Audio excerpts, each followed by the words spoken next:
Let's proceed to the orientation of the ELNA.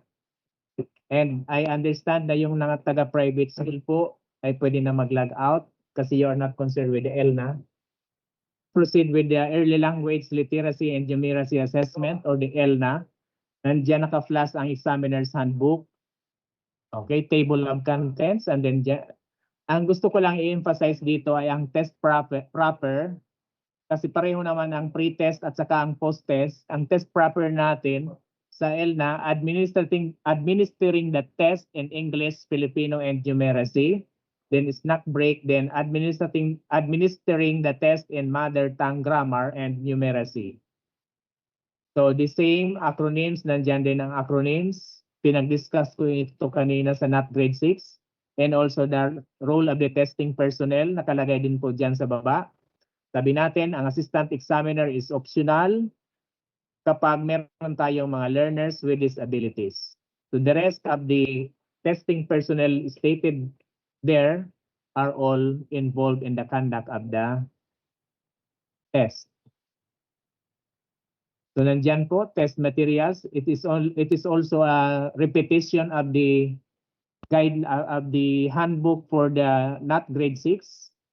So you just have that. We will send this to your respective group chat.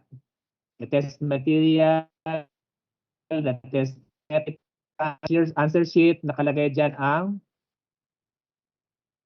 na-emphasize dyan ang learning areas. Mother tongue language tested in ELNA. And other data na ilalagay natin sa answer sheet. The writing materials, the time allotment, the desk administration proper. Ibibigay po natin ito sa inyo. Delivery of test material. Ito lang ang ano natin. By the way, ang test materials ng NAT grade 6 ay andyan na. Pero ang ELNA, wala pa pong dumarating na test material. Pero ito ang ating i-consider. Ang room examiner, sa delivery of test material, ang test booklet 1, green cover for English, Filipino, and Numeracy. Pag test booklet 2, no color, Mother Tongue Grammar and Mother Tongue Numeracy. The listening guide for the examiner, yellow cover. So yan ang ating mga test material na darating for the ELNA.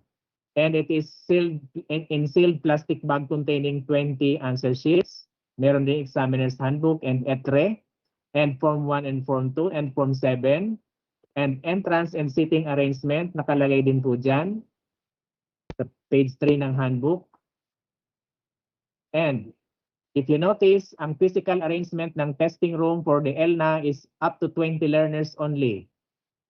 20 learners lang, 1 to 5, tapos 6 to 10, 11 to 15, and 16 to 20. The board work, nakalagay din dyan ang time allotment, total time allotment, and time start and time finish.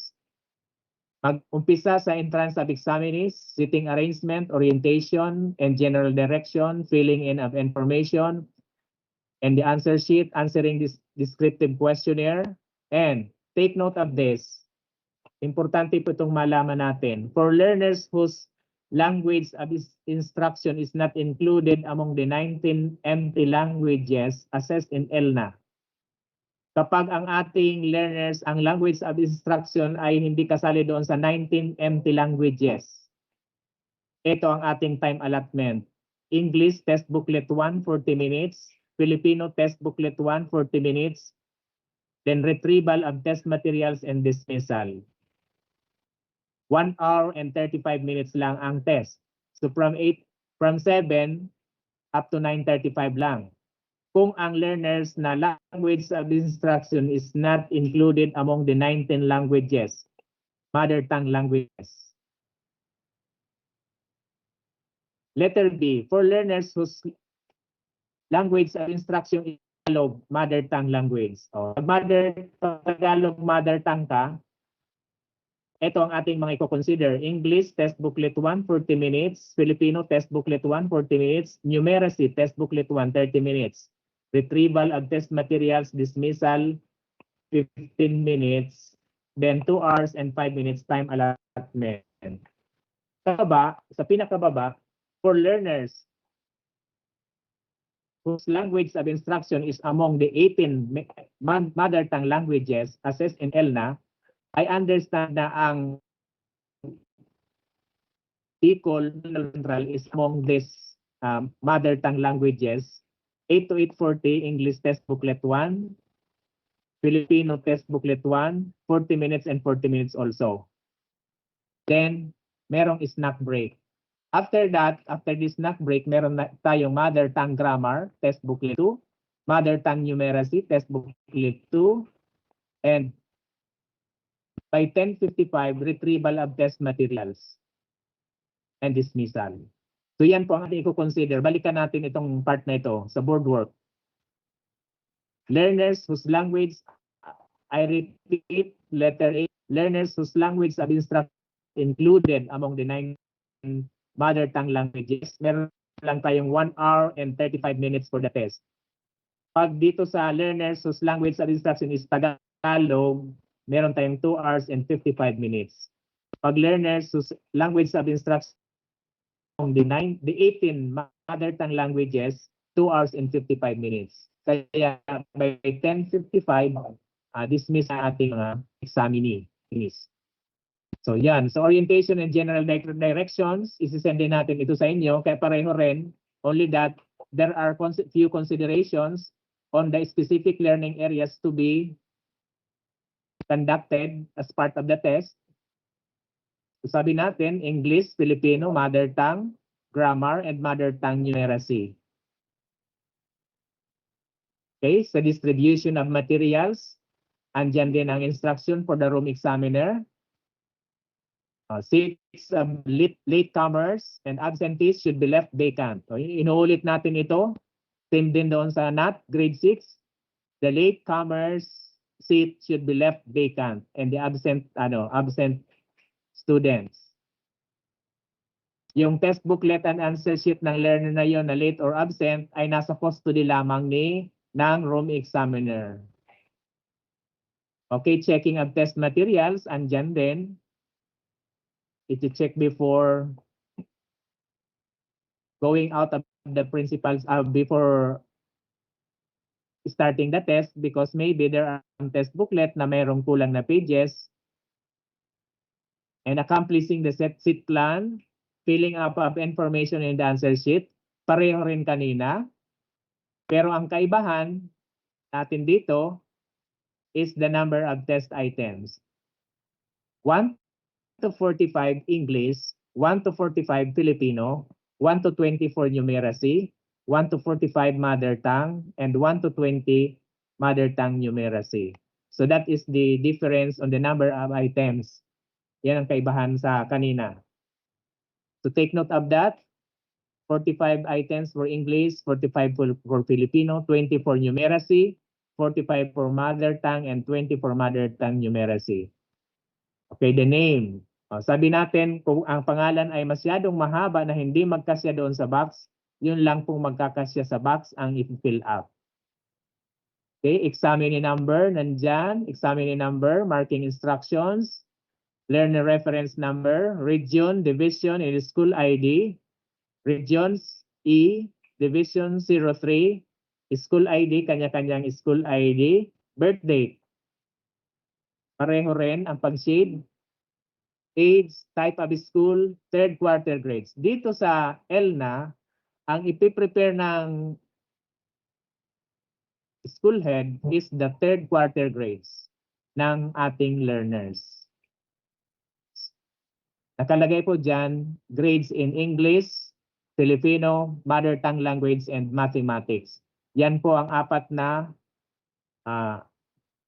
learning areas na dapat merong third quarter grades sa pag-conduct ng ating ELNA. If you fill up ng learners doon sa space provided.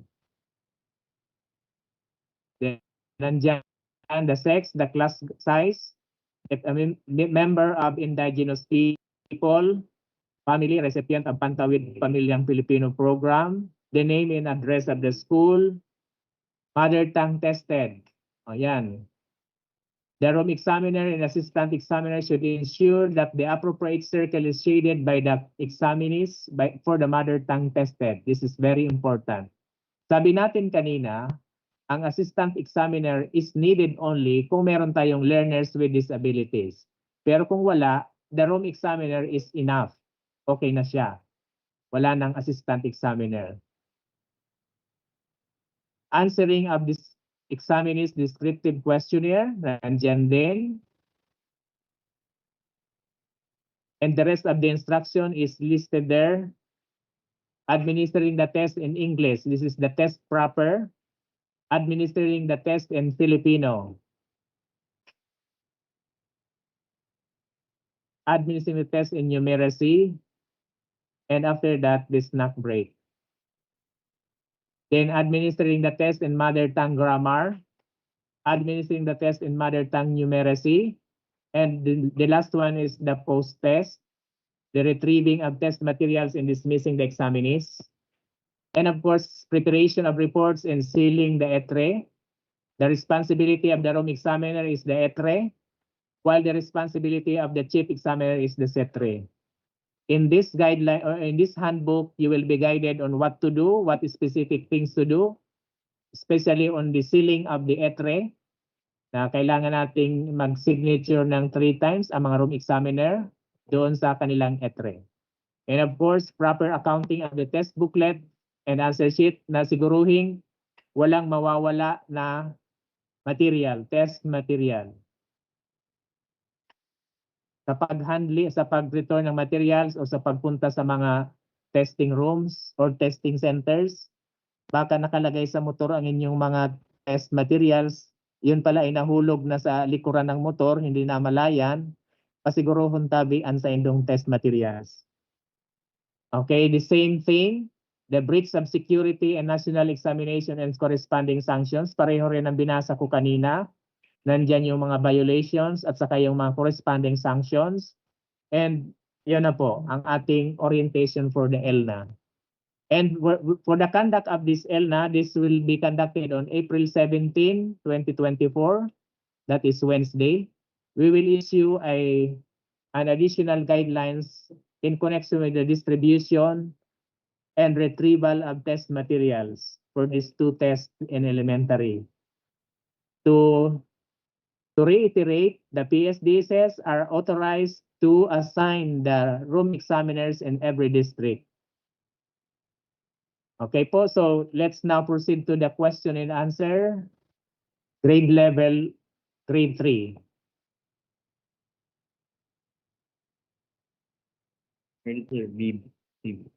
Baby Bo.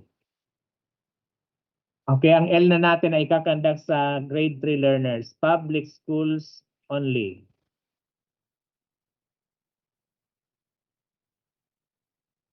Ano pa po ang tanong? Good morning po, Liwat, sa Kabos. Pwede ko lang sa duman po ba sa grades, final grades? Sir, grade 3, di ba? Grade 3? Grade 3. So kung third grading po, third quarter grades, parang yung 1 to 3 natin, sir, wala pa tayong grade, yung third quarter niyan. Because on Monday, hindi ko lang, sir, ma-recall kung kailan yung third quarter natin sa 1 to 3. Ano? But on Monday kasi, sir, ang mag-third quarter lang is 4, 5, 6, di ba? So baka, sir, wala pa tayong third quarter grades yan. So second grading ba, pwede na yan? Pasiguruhon lang po, sir, ang third, kasi based from the guidelines, third quarter ang kinakailangan na grade. Tapos, kung in the event na wala pa talagang grade na third quarter, magpasiguro lang ng quarter 2 grades. Baka may latest advisory for that. Yeah? Sige, thank you, sir. Kasi sir, talagang based from the calendar of activities natin sa Bicol lang kasi ito, sir, di ba? Yung 8th week natin, talagang wala pa tayo third quarter. Okay. Thank you very much, sir. Because of the 8-week curriculum na distort ang ating schedule for the test, for the quarterly test. Yeah? Yes po. Okay. So, yes po, yes. Pasiguruhon lang po ang second quarter grades kung talagang mayo pa ning third quarter grades. Okay. Ano lang yan, sir? ano lang yan, plan B. But in the guidelines, it should be third quarter grades. Yes. Kasi may fill So, up ka but naman. kung talagang wala pa naman kasi, sir, di ba? If you're going to, Oo. alimutan oo. lang yung mangyayari. Sige, Ah. thank you very much, sir. Thank you, thank you. Okay, next. I-clarify ko lang po sir yung kasi sir na-mention na those magti-take ng numeracy MTB yung mga 19 languages lang. Yes, Sa ma'am. Rinconada sir, identified ba sir sa 19 languages yung Rinconada? Sa 5th district po ako sir. Okay, ganito yun, ma'am. Ganito yun, ma'am. Pagdating po ng test material sa ELNA, madidetermine po namin kung kasali ang Rinconada because I understand na Bicol Central or Bicol Naga lang ang nasa para nasa list. If Rinconada kasi mahirap siyang gawa ng test material for language and numeracy, it's possible na wala siya doon sa So therefore sir, if kung wala po sir na the Rinconada is not included in the 19 languages, ang subject lang or the Yes, you will focus, ma'am, on the subject area allot intended for you, except that English and Filipino. and numeracy. May numeracy pa sir. English, Filipino, and numeracy. ELNA ba ito, ma'am? Tapos merong mother tongue grammar, mother tongue numeracy. Okay. So therefore sir, kung hindi kami kasama sa Rinconada, 3 subjects 'yon. Yes, English, Filipino, and numeracy. Or numeracy. mathematics. Okay. Mathematics. Thank you sir. Okay. Okay po. Hello, sir. Sige. Hi, Till- sir. till- Good afternoon. Good morning po ulit. Regarding sa examinees, is it stratified sampling, may allocation, or lahat? Sa ELNA po, ELNA, examinees, number of examinees per school, I understand lahat ng public school ay kasama. Is it stratified sampling, like not 6, na may allocation din ang June? it's not stratified sampling. Ang not reserved ay lahat na estudyante? Oo. All the enrollees declared in LIS? All grade 3 learners. All grade 3 declared in learners LIS. currently enrolled in the public schools. Current grade 3 learners of the school year 2023-24. Public schools only. So no stratified sampling. No, sir, no sampling.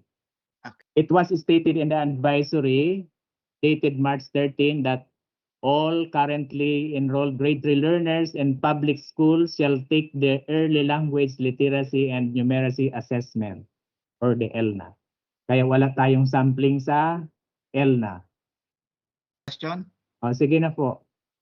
Regarding sa seating arrangement, since all, is it by alphabetically arranged or by sections, na naka-alphabet by sections, or i-alphabetize lahat ng grade 3 enrollees in per school, then saka kukuha ng 20 examinees per room? I-alphabetize lahat ng i-alphabetize lahat ng learners.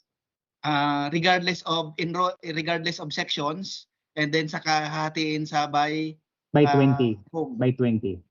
by 20 Okay. after alphabetizing it. May female. Let muna dito. Thank you, sir. Follow-up question regarding sa alphabetize, regardless of sex, male or Regardless female, of basta sex. naka-alphabetize po siya. Yes, sir. Okay. All the enrollees alphabetize regardless of male or female, tapos kukuha Yes. ng per 20 per room. Yes, sir. Okay po. Okay. Sir, regarding po sa sa language po na gagamitin doon sa math numeracy po. Kasi yung isa po, sabi niyo po, grammar, yung Mother sa may tongue numeracy. Mother tongue numeracy and mother tongue grammar. Kapag kabali ka yung sa doon. isa po kasi Sige. The mother tongue numeracy, mother tongue grammar, only those mother tongue languages included in the 18 identified languages. Therefore, madidetermine natin yan kapag Sabi natin kanina, ang rinconada is not included. Makikita natin sa test allocation, test booklet allocation, or material allocation. Okay. Thank you Sige po. na po, mamaya ka mga Okay. Thank you. Ako na lang. Salamat po. Sige. Ako, nandigimanin ko na po. Mr. Padakol pa.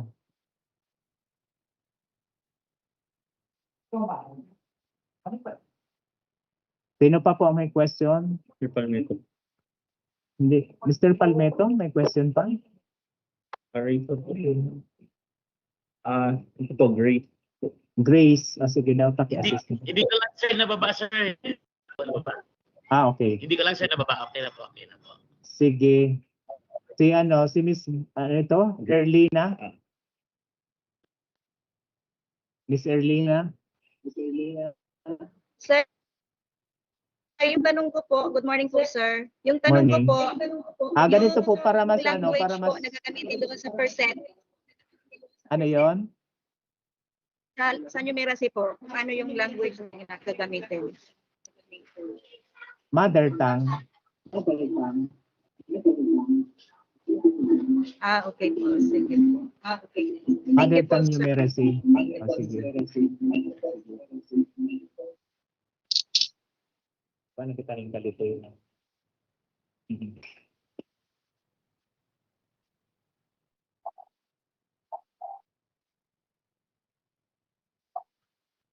Sige po, just open your microphone.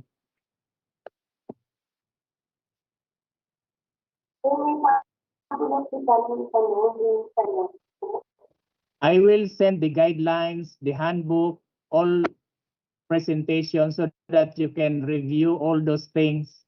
Para pag igwa ka mo ninday pa naintindihan, you can just review. Yun po. I will send it in the official GC of the CID na lahat ng TSDSS ay member and also lahat doon sa District Guidance Coordinator and the District Testing Coordinator. Lahat po ng presentation, lahat ng advisory, lahat ng updates ilalagay po natin doon so that you can review and be guided. Pwede pong balikan, basahin, unawain uli yung mga nandoon para maging smooth ang flow ng ating pagkandak ng NAT and ELNA. Okay na po? Kasi pare-pareho rin ang question. Minsan, repetition of lines and colors na lang.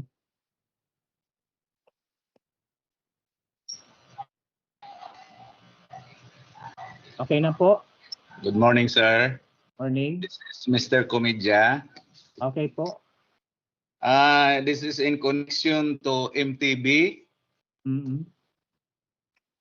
Yung kayang ake, kung ang ake ay transfer from other region, say Visayas, tapos nag-transfer to Bicol, included ba siya dito sa MTB? Actually, sir, ang nakalaag baga digdi is all learners. In Kaya nga grade sir, 3. siyempre, deprived na siya doon sa deprived na siya doon kasi transfer siya deprived na siya. So, i-include ba natin siya doon sa test? Because of the nasa kumbaga at a disadvantage siya dahil hindi niya alam ang Yes, hindi yes.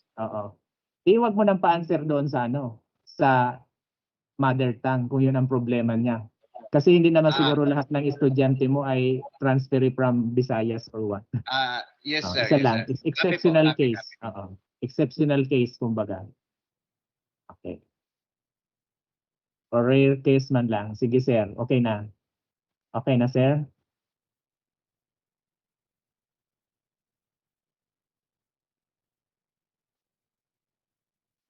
Yes. Hello sir, good morning po. Morning.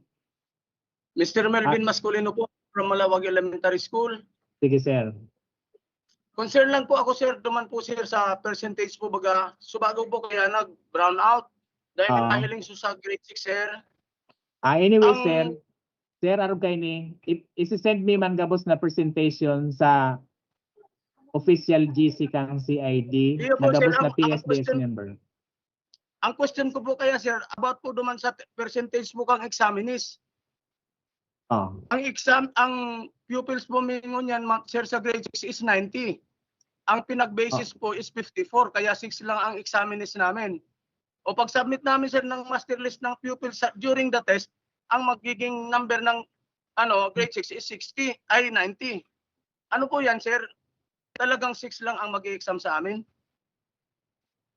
Based on the allocation tabi, sir, na test booklet and answer sheet, yun lang po ito ang mga exam.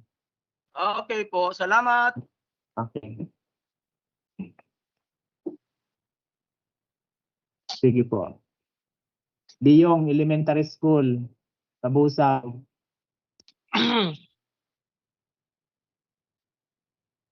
Please raise your, please open your microphone, Biyong.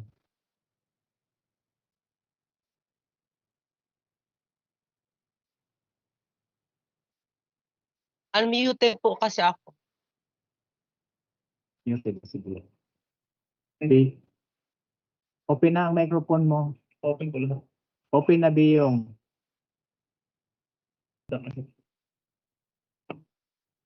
Evelyn Agrabante.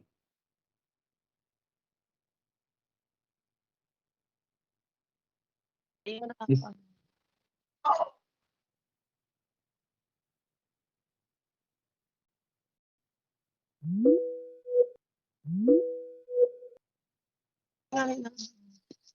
Biyong, open na ang microphone, Biyong.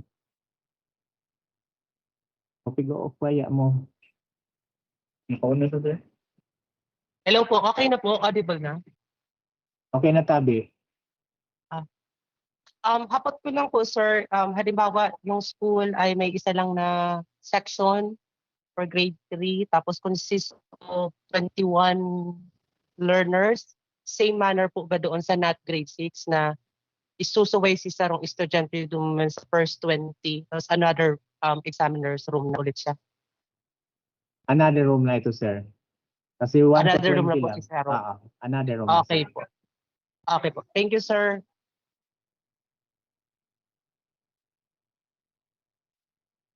Okay po. Cecilia Barra. Alger Abarientos, your question. Good morning, sir. Morning. Okay, with regards po sa room examiner, from what grade level po ang pwedeng maging room examiner? Okay. Especially that ang grade 6 po advisor need also to prepare all the documents na kinakailangan and also for the ELNA. Okay, we will issue a memorandum for that Okay with regards po. to the assignment of room examiners Ma'am, for paturo daw ELNA. paano kung makakasip Okay yung po. hand na to.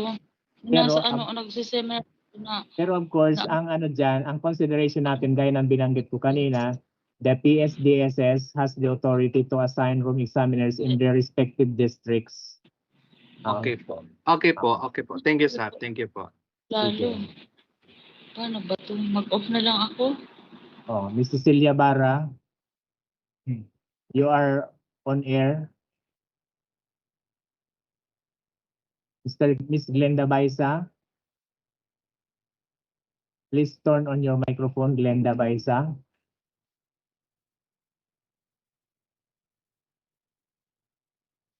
Okay. Mayo naman po siguro ng questions.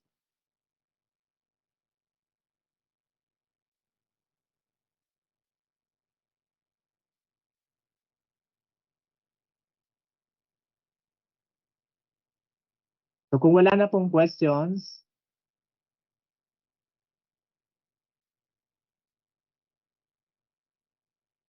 paano kita na picture? Okay.